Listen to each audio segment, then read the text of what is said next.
it was very difficult to use big data because there are too much information. So I have questions. How to use the big data? How to pick up the useful information from big data? And how to define? Are there any very important process for your company? Would you mind also giving your name and affiliation real briefly? My name is Yuji Nagao. I'm doing internship at JETRO, a government agency. Okay, thank you. From the panel. Sure, I can start off. So we have a process that we go through with our customers to start off with the economic business use case first, before we get into data science and machine learning, to understand what the client is trying to accomplish. Once we have a reasonably good understanding of the business use case, we'll never be a perfect expert because it's their business, it's not ours. We then understand what data science to bring to the table to analyze their data. They typically always have their data in place. They're trying to actually get the insights.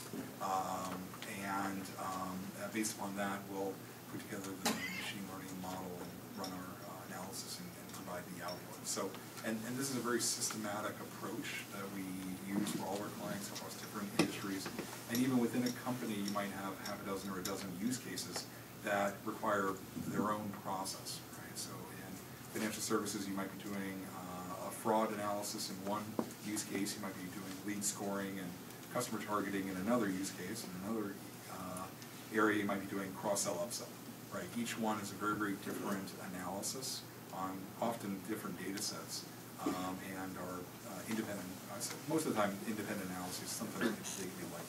But I would say that most folks that operate in the area of analytics have a process that they use with their clients. Other comments?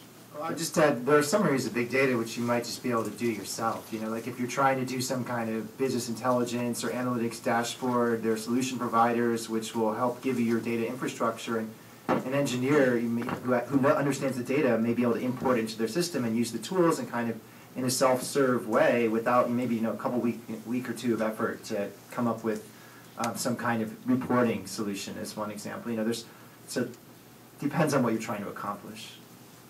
Okay, other comments? Yeah, I agree with your comments. You should define your business goal objective first. So second, data. Yeah, I think it's a common quick. Okay, great. Next question. Phil. Phil Keys, Keizai Society. Recently, there's been a report coming out of the White House as a U.S.-focused question, which, among other things, called into question about issues around big data, around both privacy and potential discrimination, depending on how the data shows, for example, financial decisions and such. I think there's probably going to be a lot of push from regulators in this area, and I'm wondering how you see that affecting your businesses. So is the privacy concern going to really push back in a very difficult, make things more difficult? I think that if I can follow up on your question, the ACLU has a hilarious video out online, right, about ordering a pizza over the telephone, where as soon as the person mentions his name, the pizza person at the other end of the telephone knows exactly where the customer lives and exactly what kind of pizza they like, and then she says, "Oh, but I see you're 15 pounds overweight, so we have a $20 service charge." But you can avoid that if you will also buy some sort of, tofu vegetables or something. Really, combining all this data together gives an amazing set of profiles from people from various public sources. Do you see solutions to this? Yeah, I mean, we obviously have a large issue with this in our industry, specifically when you get to occupancy. If they're able to determine if someone's home or not, I mean, that becomes a significant issue. And now we have a number of companies in the space that are starting to use energy data to market other applications to them. So, for instance, they'll be able to determine that you are generally out of the home from 6 a.m. to 2 a.m. So from that, they might determine, well, this person might work 2 jobs, and so we can market all these other materials to them. In reality, they could also be, say, an investment banker, an analyst at an investment bank, and work those same hours. So I think that we see significant issues on our side. I actually met a gentleman that worked for an IT at a rental car company, and we were talking about big data and what they're looking at. And he said that they can't use it as much as they want to, because if a gentleman comes and checks in with his wife and he says, we saw that you rented a Chevrolet last week when you were in St. Thomas, would you like to do that again? He might not have been in St. Thomas with his wife. Right. So they Right. can't use it to that level. So definitely some significant issues. Not, Pardon me, please. I'm sorry. I was just going to say, so I mean, this is a real issue. Like all new technologies, the first thing people don't do is say, hey, let's spend a couple years thinking about privacy and security, make sure we get that right, and we'll start rolling out the business models to solve needs. It's the opposite, right? People move really quickly to take advantage of new technologies, and then security and privacy are always afterthoughts. That's certainly been the case, I think, in most big data programs that have been rolled out.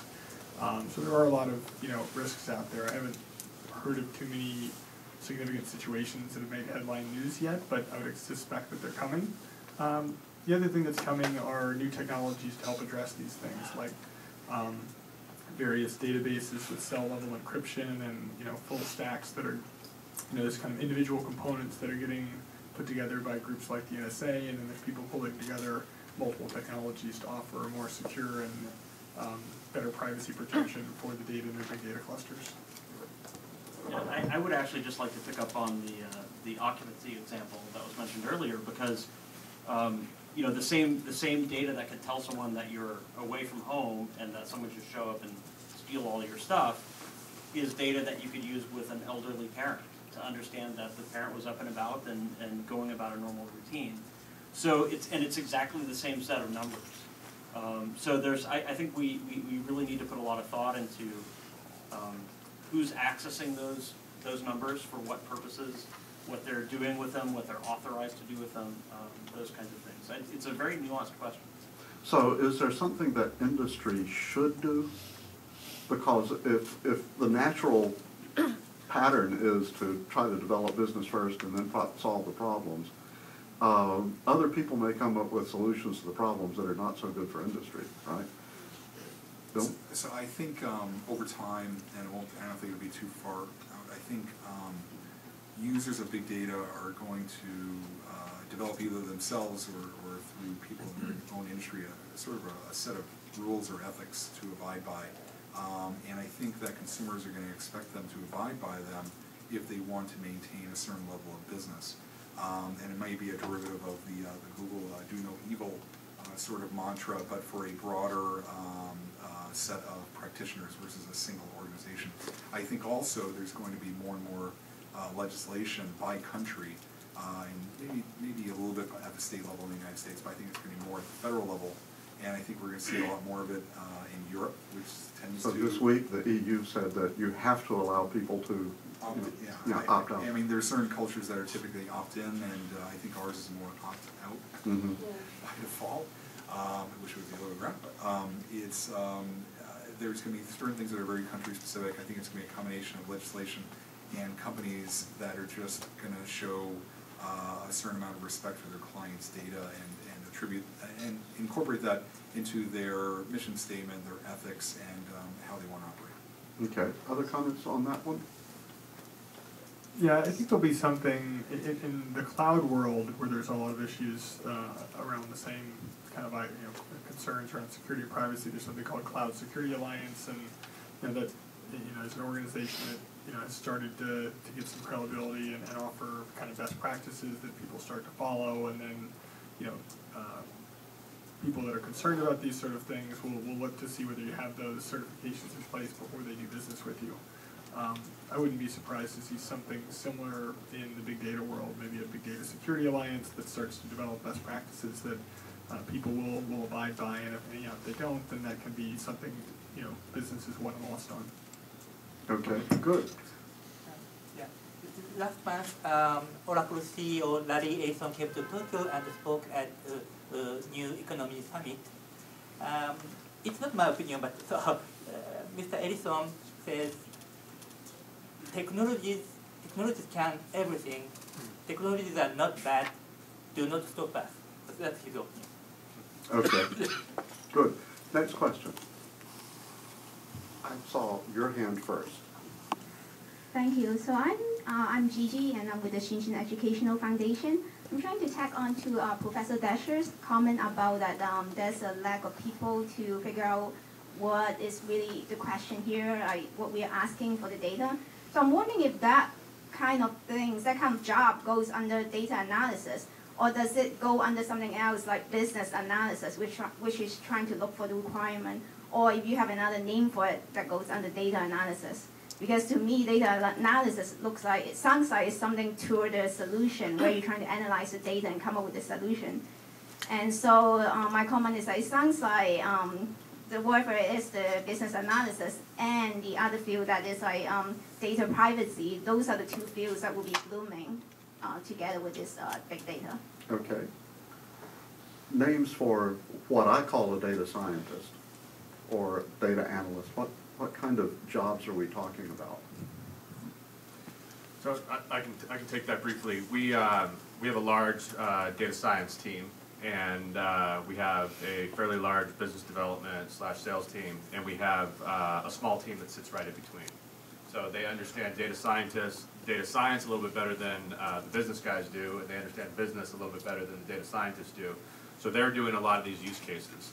So they'll go into the utilities, both with the business team and the data science team, and basically figure out what the pain points are and what the needs are, and then come back and basically create what the business use case should look like. What are they called again? I'll have to look. I can get back to you on that. It's a new team for us, but it's basically kind of like a business analysis team, so it kind of takes more of the term on the business side, but certainly like I said, they understand data science a lot better than most of us. Look at the keywords on their LinkedIn page. Go ahead.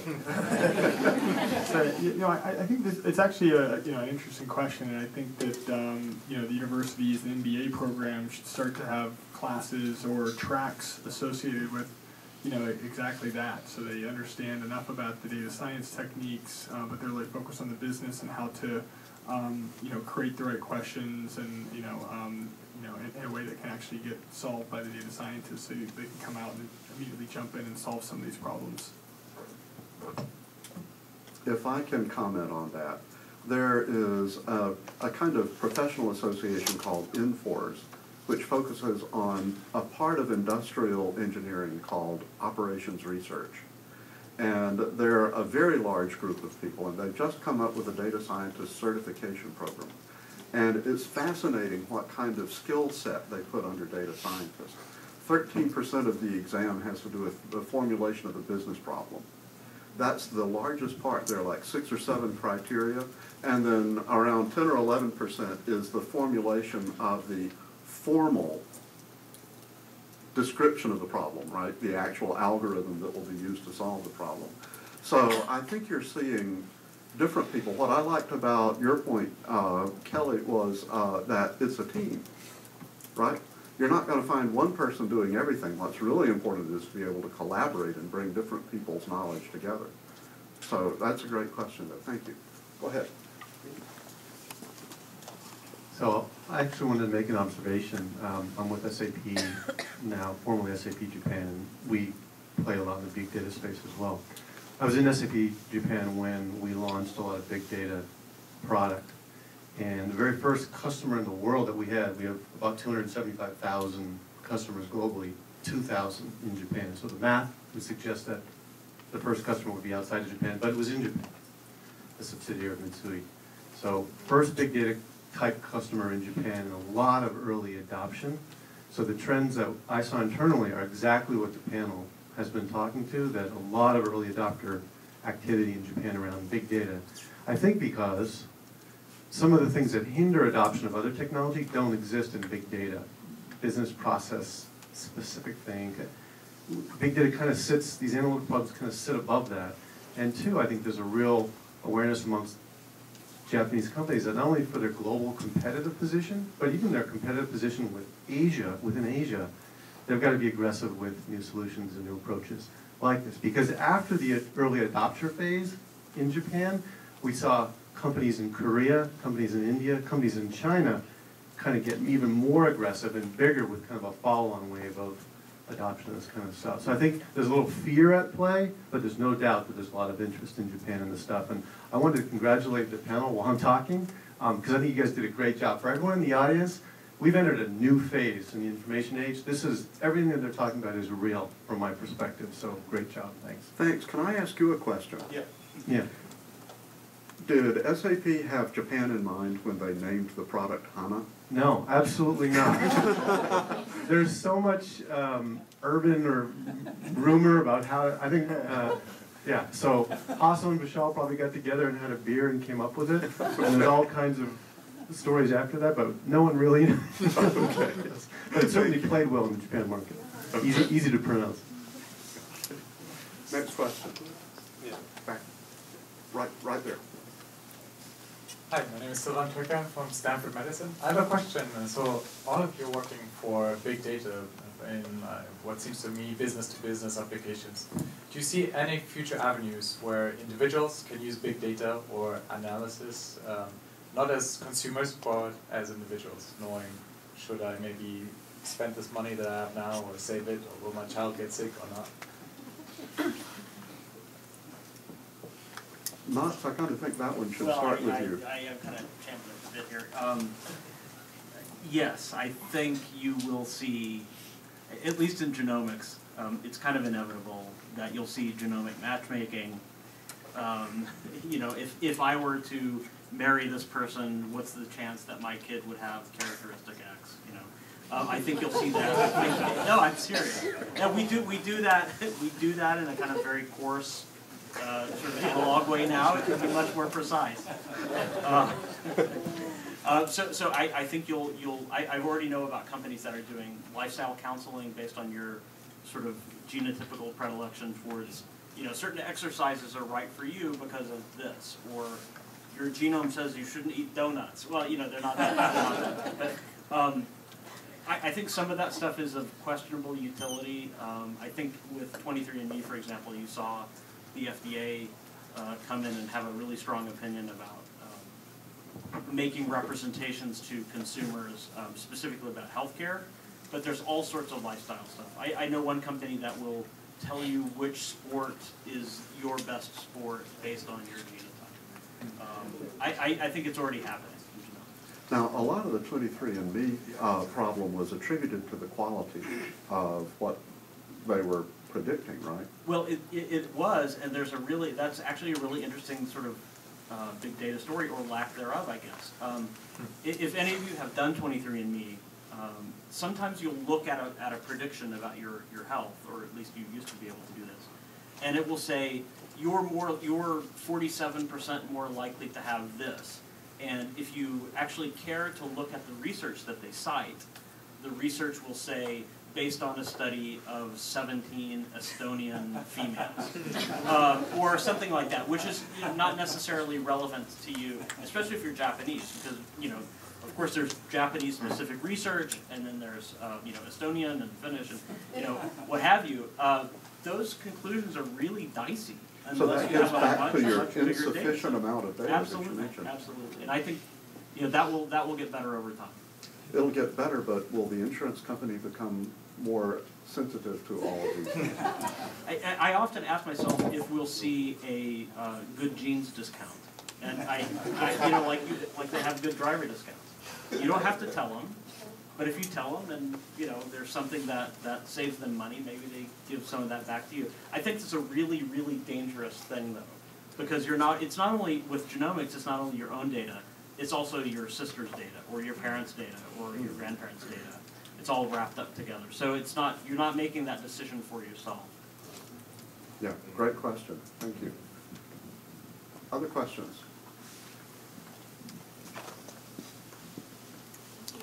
Sorry, it's been a couple of years since I've lived in Japan, and I'm very curious. Could I ask your name and affiliation? Sorry, my name is Gina Bertolino. I do legal consulting. It's been a couple of years since I've been in Japan, and definitely before NSA and Edward Snowden. So I'd like to ask maybe Mr. Ogawa or some other of the Japanese people in the audience, what's the field for personal privacy for the average Japanese person? are they getting freaked out by this like a lot of us here in Silicon Valley are? In my opinion, we don't like our privacy is published, and so big data and also for cloud solutions, I think still many people are anxious about new solutions still.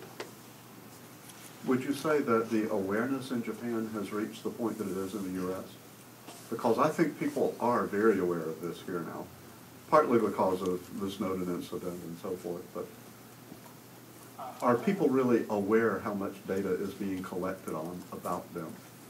I'm sure in the interview to Snowden, he says he could see anyone's email on his laptop. I don't think many of Japanese still don't know it. Okay. That's in my opinion. Please follow my comment. Okay. Other questions? Gordon. Yes, Gordon Sasamori volunteer for Keizai. Some of the things that I think there's two kinds of big data. One is structured, or in a way like maybe genomics. You have how many letters, and there are like thermostat readings are more regular. You just have lots of similar data versus data that you cannot categorize because there's so vast different kinds of data types out there. How do you distinguish between those two different kinds of problems?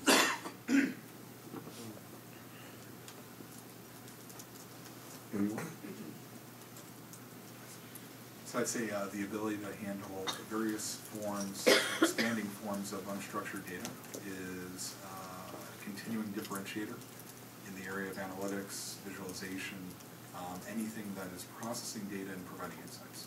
As I mentioned earlier, I think various forms of data that weren't necessarily thought to be brought together a couple of years ago are now absolutely being brought together.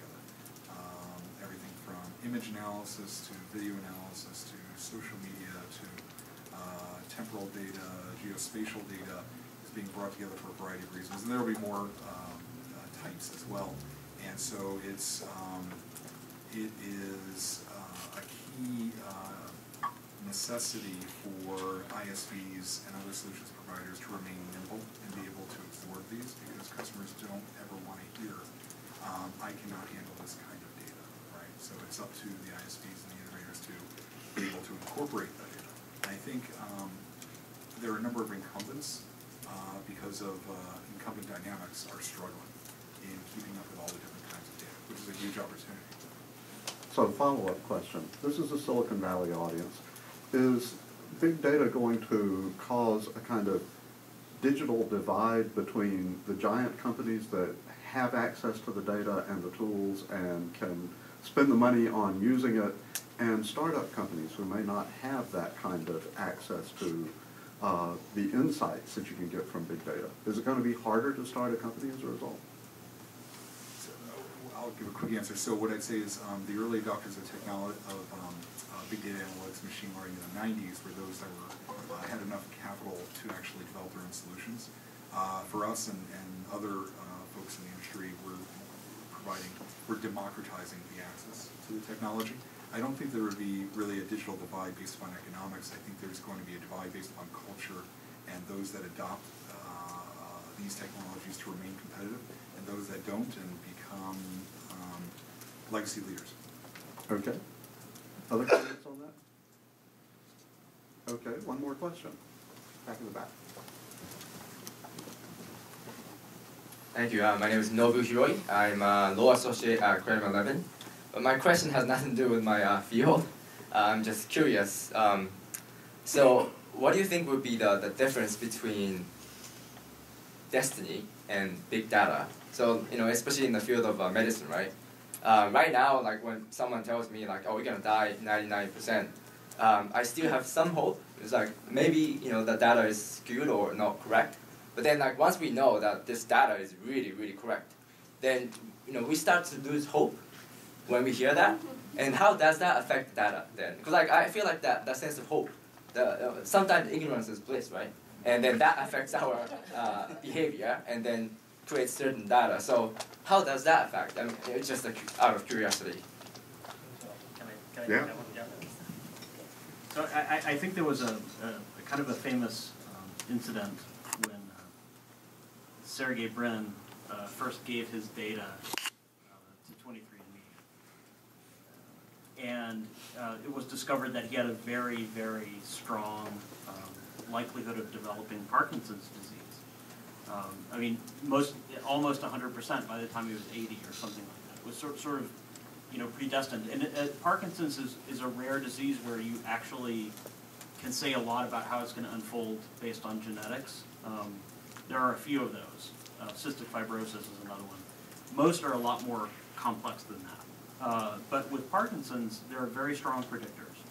And somebody asked him that question. His attitude was, I'd rather know now because then I can plan. I can understand, if I knew that I was going to have Alzheimer's down the road, I could plan for my family. Of course, Sergey Brin can invest billions of dollars in trying to find a cure for Parkinson's, which most people can't. But I think the sentiment is still valid. I'd like to know and go into it with my eyes open.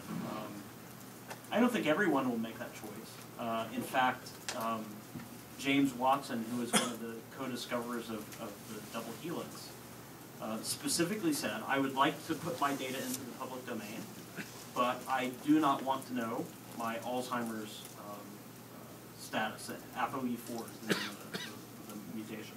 I don't want to know my ApoE4 status.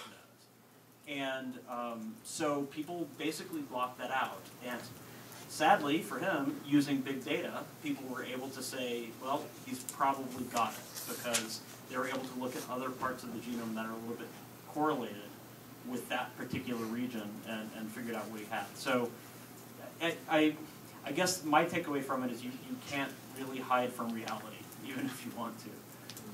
That's maybe my personal philosophy.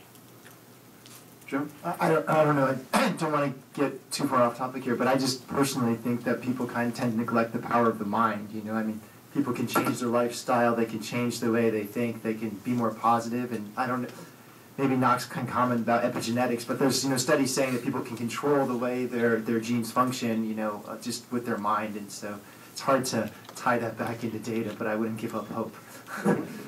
A couple of comments from a non-life sciences guy. So what I'd say is that even if you come up with some data that you're not that happy about, realize that the data is based upon historical practices and patient treatments, but also realize that healthcare practitioners, researchers, are actually now using big data, which was not at their disposal earlier. So everything from pharmaceutical research to a large extent should accelerate. Oncology research is accelerating for folks who are basically accelerating and multiplying the number of experiments that they can run per unit time or per unit sample. So that's one thing. So even though you might be getting a result, that result may not be perfectly deterministic, because the era that you're moving into of treatment is actually going to change exponentially as well. The second point I'd say is, if you get down, just read something inspirational by Ray Kurzweil. He has some very interesting thoughts, if you can last another 10 years, about your prospects. So let me throw the academic argument at that too.